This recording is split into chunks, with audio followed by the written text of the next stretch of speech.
State Representative Ken Gordon. I'm really honored today to have a couple of really special guests. We have Dorothy Mulo, who graduated from Burlington High School in 2019, right? Yeah. And Dorothy is a student at UMass Dartmouth, and she's studying political science. And State Representative, former State Rep Augie Grace, who sat in my seat from 87 to 90, representing Burlington and Bedford. And I want to talk about really the issue of civil rights and racism that a lot of us have been talking about for the last few weeks. It should be longer than the last few weeks, and we're focused on it now. And I want to learn from your experiences and growing up. Both of you grew up in Burlington at different times. Dorothy, I'm gonna, how long did you live in Burlington? I moved there in the middle of my 6th grade, so that was January of 2013 until June of 2019. So mostly high school and a little middle school? Almost all of middle school and then all of high school. So, and I know that you've been active in some of the civil rights demonstrations, I think. Am I right about that in Burlington? Yeah. So tell me about your experience. Tell me about what drove you to get active. And then we can talk about your activity. Just like with the whole movement in general, I had already been speaking out about the injustices and like police reform and all that. But then with Burlington specifically, like you didn't usually hear a lot about like Black Lives Matter or anything like that. Like growing up in Burlington, especially in 2016 when Black Lives Matter had originally like grown like very prominent. You didn't hear a lot of talk about it, and if you did, it was like it was almost like taboo. It felt like to talk about it, like people didn't want to talk about it. But now all of a sudden, it felt like everybody wanted to talk about it. So I was like, I wonder what drove people to now see that this is like a legitimate issue that's happening. And then also, you would hear a lot about how Burlington is basically like an exception, like how Burlington isn't that racist, how it's like we're good here, like we're not like those other places is what you would usually hear. And so like that, even though Burlington, I don't believe it's one of these like deep south like hardcore racist places. I do believe that there is a significant amount of racism in Burlington, and I experienced it myself, so I wondered if anyone else had. So I went on my Instagram and I'd asked different people like from Burlington to send in their experiences with like racism, Islamophobia, homophobia, different things. And I shared them like on my Instagram to show people like, yeah, it's great that you're doing this, but don't go around saying that Burlington is like an exception when it's not. And then through that, the people who had organized the rally that I spoke at messaged me through that and then asked me to speak at the rally. And that's how I got there. Tell us. I mean, that's a fantastic way of demonstrating that. Look, it would be easy for me to say that, oh, Burlington or Bedford, for that matter, they're not racist places. People don't think that way, but we wouldn't have experienced it. How would we know? Yeah. And so you gathered information to find out that right now, this is what's going on. Mm-hmm. So can you talk about what you learned, what you were told?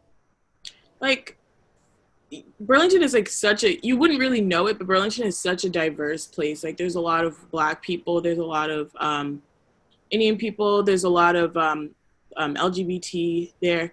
And so like you just don't see it. And I feel like the fact that you don't like people don't really look at Burlington as this diverse place, as diverse as it is, just tells like how much things are like, kept out of view in Burlington.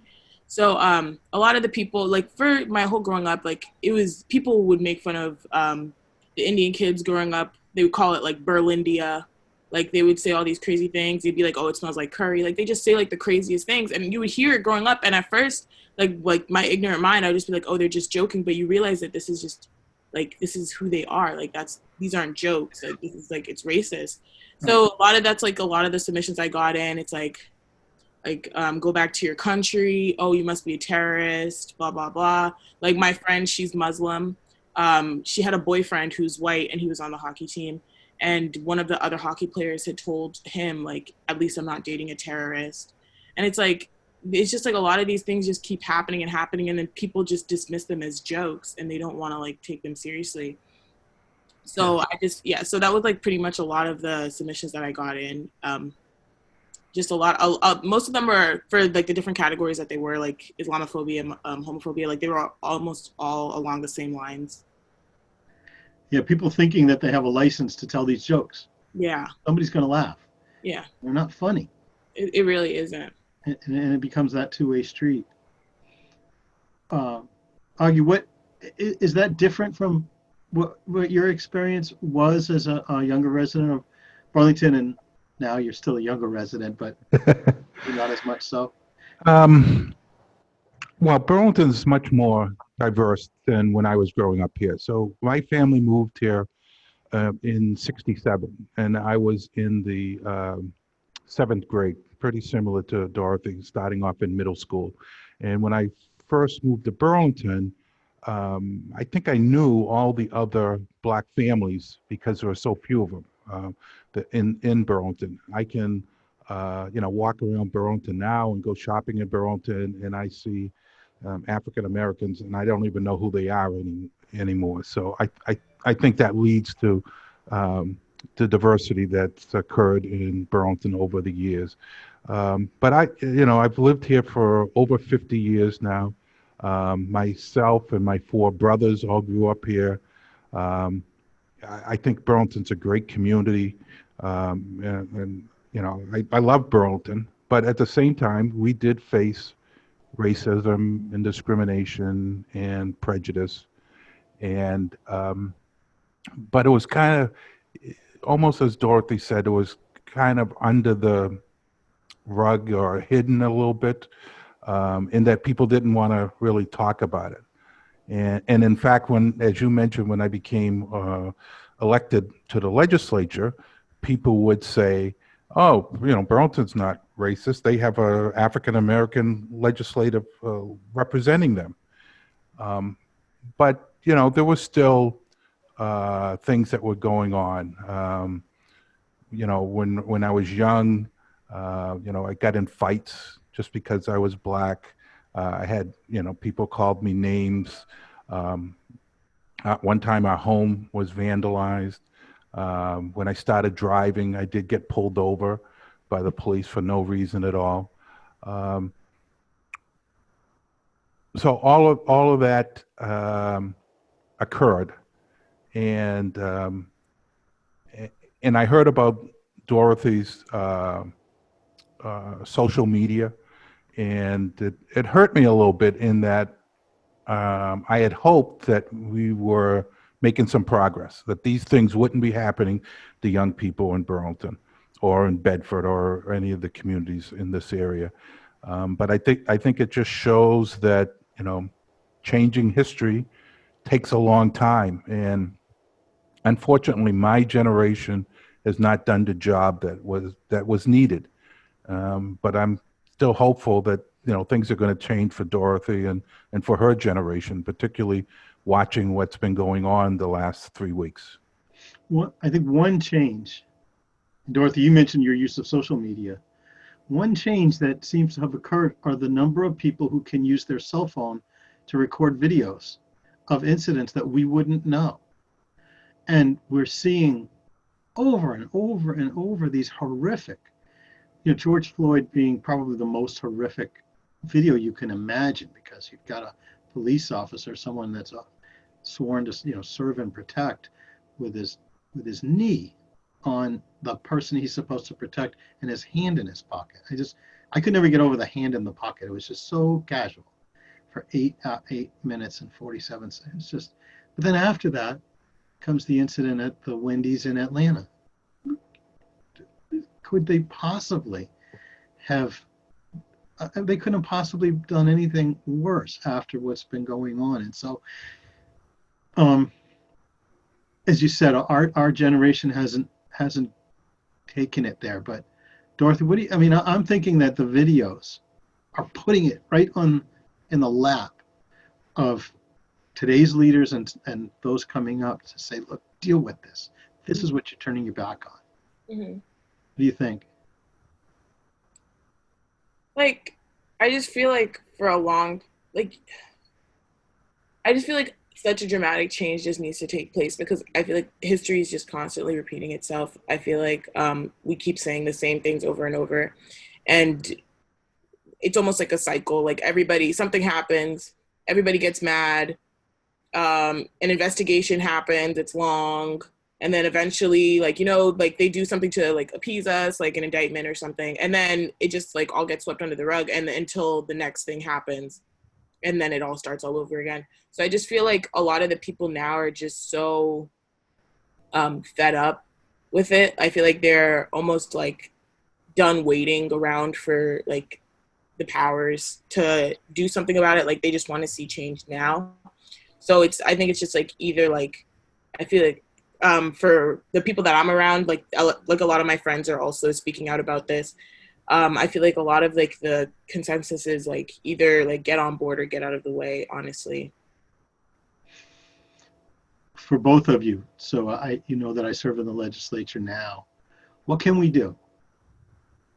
Have you thought about what guidance would you give the state now to address this once and for all? Culture change, policy change. What would you suggest? I guess I would suggest that we have to look at this as being a broader problem than just issues with the police or police brutality. That we have to look at it as a problem throughout society.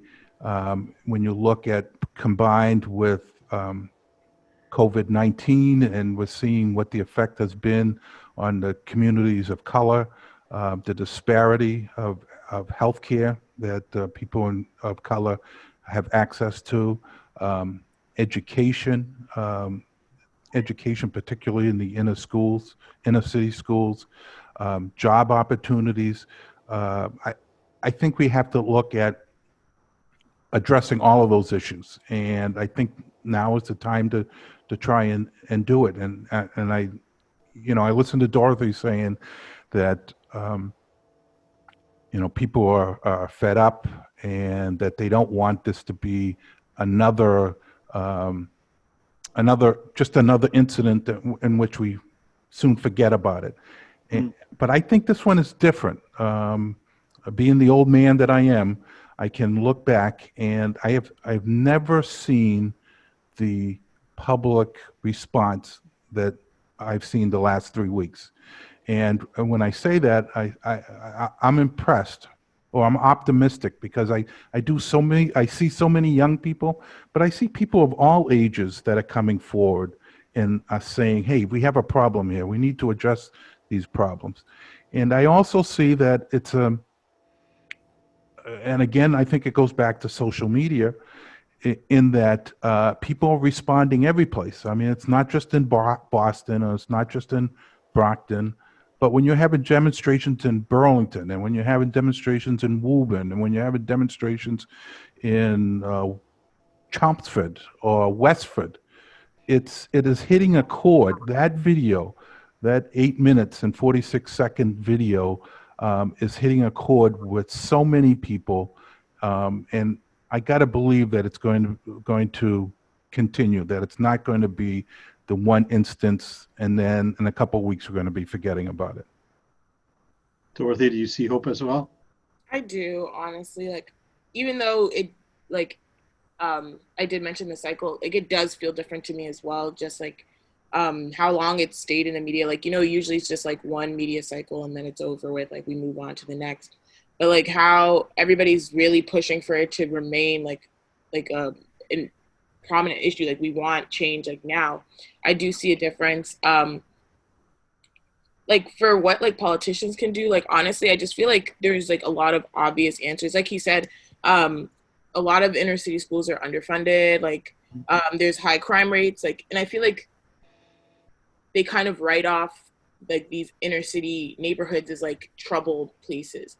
But I feel like the only reason they're troubled is because of their lack of like assistance that they get. Like the answer to the high crime rates is over policing, but it's like, how about we fund their schools? How about we create jobs for them? How about we do like create a community sense between them? Because I promise you, if they felt a connection with their neighbor, they wouldn't want to sell them drugs, or they wouldn't want to like kill them.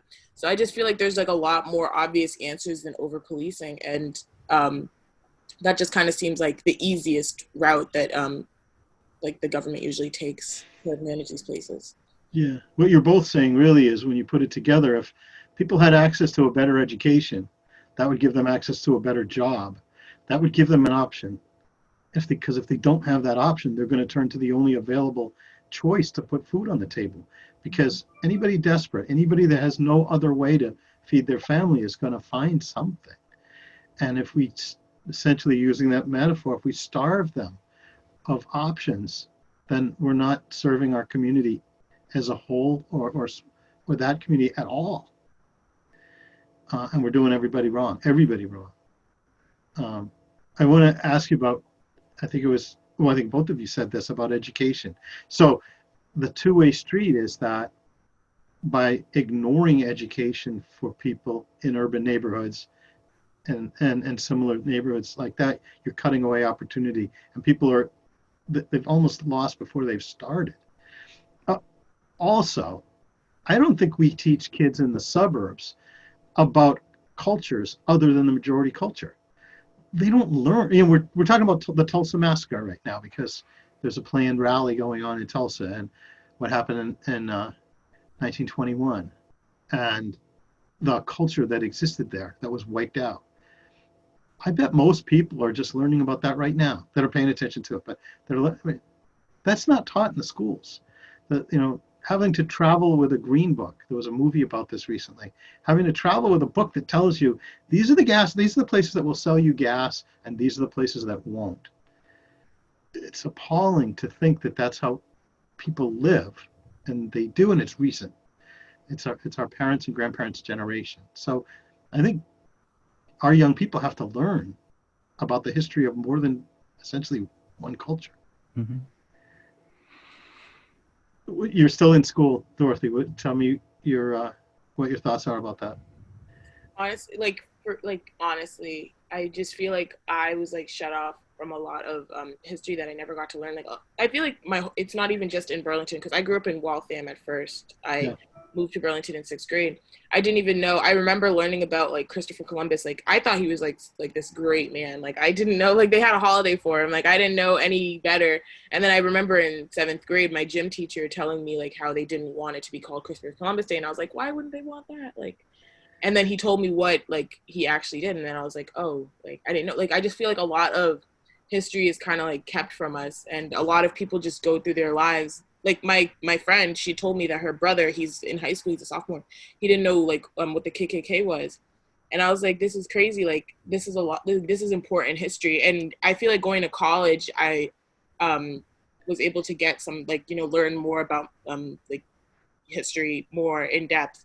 But also even in college, like if you don't seek it out, you're not going to learn it either. Like you really have to look for it. But I just feel like it should be standard. Like they should look into how they're teaching these classes so that people are learning the full scope of the history.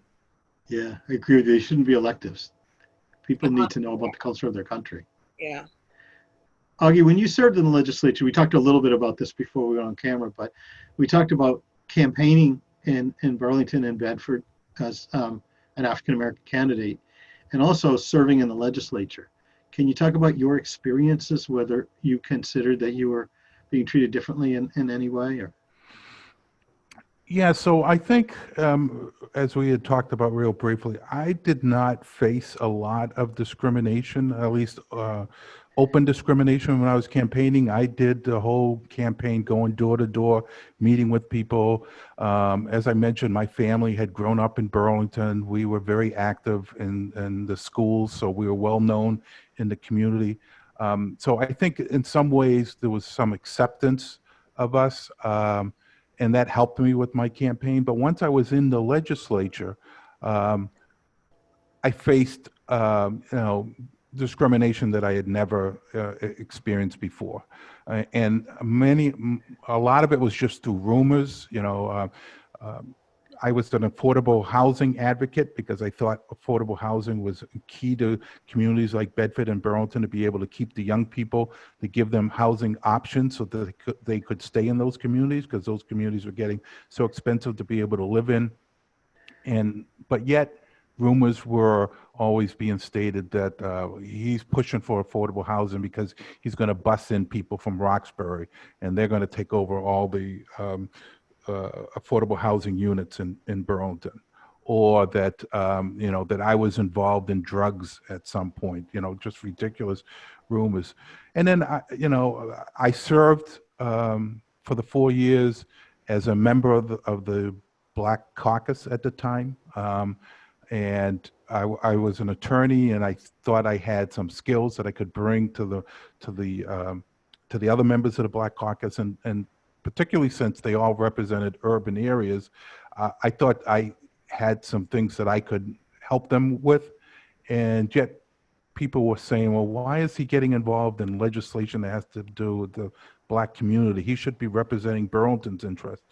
And, to me, Burlington's interest was everybody's interest. Right. That didn't make a difference what your race was. But, those are the things that were part of being involved in politics at that time. It brings up so many questions. First off, we still don't have very many members of, now it's the Black and Latino Caucus. In most, I think, you were you're maybe the only, or you were the only representative from a majority district, a predominantly majority district. What can we do to interest younger people in taking these leadership positions? Because with those positions comes the access to cause change. How can we get our younger people more involved to know that that there's an opportunity for them there? I think it goes back to what we discussed earlier. First of all, it starts with history and being able to make sure that people are aware of the history, which they're not aware of now, and that people should be encouraged to run for office. And anything that we can do to encourage people, young people like Dorothy, I hope Dorothy would get involved at some point and run for office. I always encourage young people to run. We used to have Boys State. I don't know if they still have that in Massachusetts, but I always spoke at Boys State, which was a program for high school seniors, juniors going to be high school seniors, and I always told them that they need to get involved in politics, be able to run for office, whether it's at the town meeting level or whether it's at the school committee or selectmen, or to get involved, to be able to take the chance, because that's the only way, or one of the only ways, that you're going to make significant changes in this country. And I think people should not be discouraged. They should not say, I'm from a district that's 90% white, so I don't think I should have a chance of winning an election in this community. That's counter to everything that I believe, and I think more people should be encouraged, more young people should be encouraged to run for office at all levels. Dorothy, do you think, especially after these incidents happening now, this display of solidarity now, that younger people will feel more welcome and more, that'll entice them more to get more involved? Like Augie said, the town meeting level, the state level, anything. I hope so, honestly. A lot of the people that I do, especially like the kids that I went to high school with, like this, like through all this, I've like reconnected with them. A lot of the people that are speaking out now are a lot of the same people that I would have expected to speak out, like back in high school. So it's not like, even though there is a larger like level of activism, it's not, the people who are speaking out aren't surprising to me, honestly. Like a lot of the same people who I expected to sit down and be quiet are the same people not speaking right now. Yeah. So I just feel like in order to make some real change, because I feel like people are afraid to have the conversations, honestly. So I feel like if we create like an area where people go and have these conversations, then people can maybe sort of start to understand each other, and then that's when like real change will take place. Because I feel like now the people who don't agree are just kind of like sitting down waiting for the tide to pass, and then like us, like now the people who want the change are speaking out, and like they're just basically waiting us out.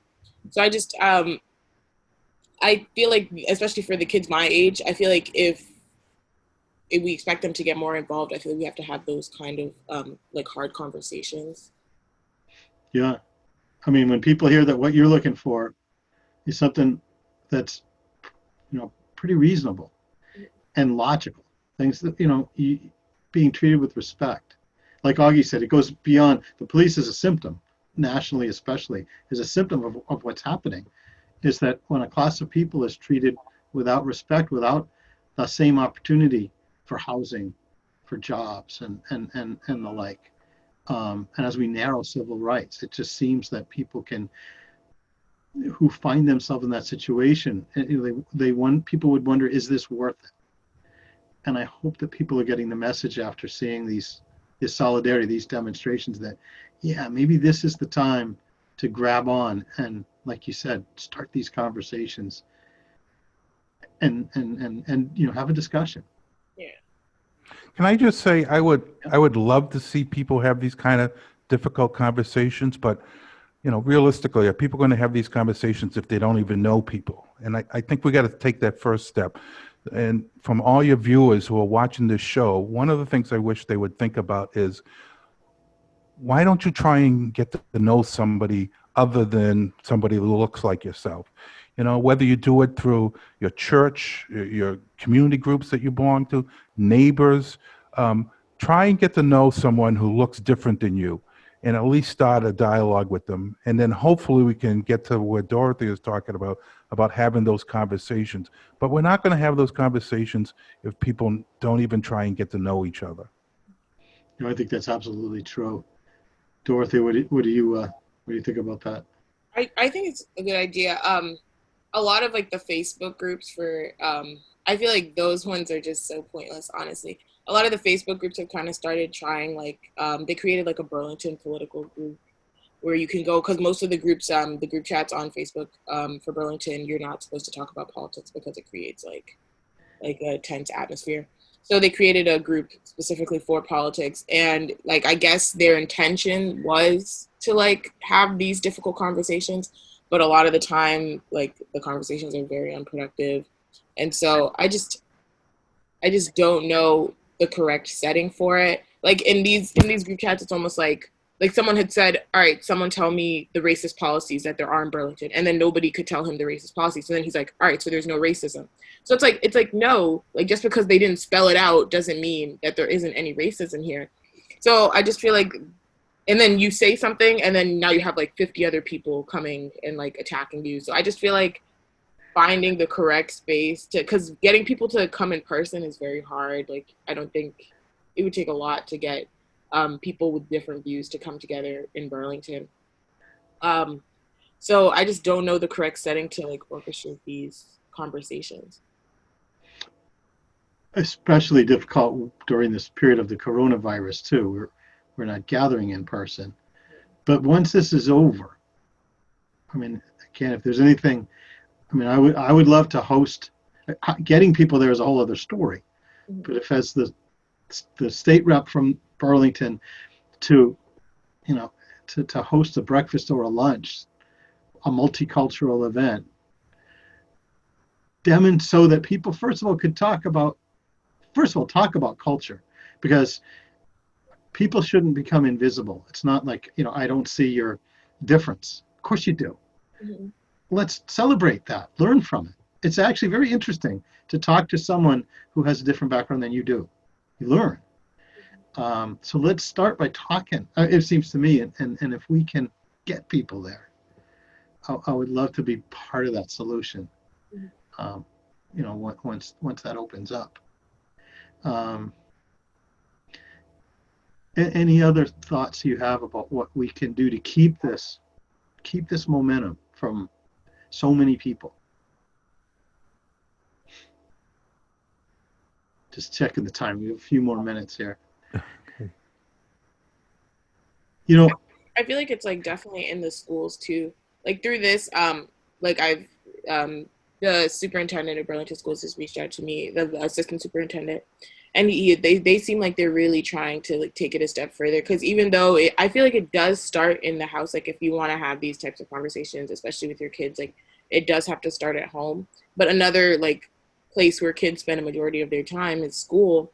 So if they are having these types of conversations in their schools, then, you know, it can kind of carry over. Like maybe they start asking mom and dad some questions, and then it like sparks a conversation there, and then they implement something that they learned from somebody else in their class, and now their parents know it, and then it's just like a big, like, you know, like a widespread change. So I feel like not only do the adults have to have these difficult conversations, but like the kids need to have these conversations within like themselves and each other, so that, because I know a lot of the people that I went to school with probably didn't know that I experienced what I experienced, and maybe had they known, they probably wouldn't have the views of how Burlington is so perfect in their minds. So I just feel like a lot of it is ignorance. A lot of it is like, whether it's like meaningful ignorance, like they want to be ignorant, or they're just ignorant unknowingly.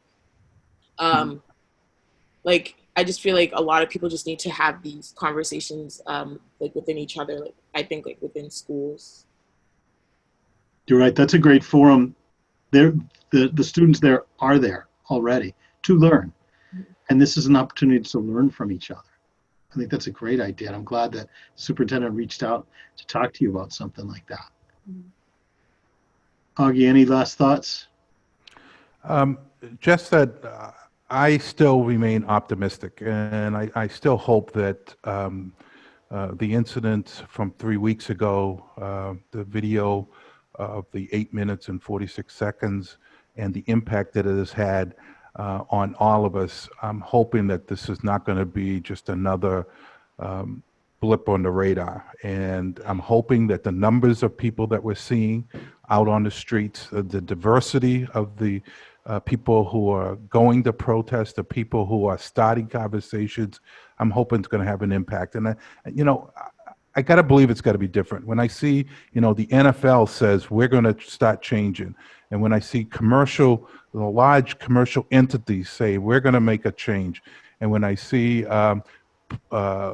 local officials telling their police departments, you need to stop making changes, you need to outlaw the chokehold, I got to believe that this is the beginning of a movement, and I'm just hopeful that it's going to continue. And I'm hoping that for Dorothy's sake, that things are going to be much more different for her in the future. Yeah, and I think that, you know, on the state level, we've got two groups working toward change, and that we're expecting to pass a law through the legislature to get to the governor by the end of next month, which would deal with things like certifying police officers on a state level and deal with some of those issues that the NAACP is talking about, like chokeholds and things like that. And so, because we can draw a line in the sand too, we can say, this is what we're about. And we're going to do everything we can to make sure that events that we see in a place that's not Massachusetts, we're not immune to any of this. And we'd be kidding ourselves to think that we are. We're not. We just saw that the former AD, Tim Duncan, the former AD from Northeastern, was pulled over with a gun out because he was mistaken for another African-American person. That doesn't happen when you're in the majority. And we need to recognize that happened right here in Newton. So it can happen anywhere.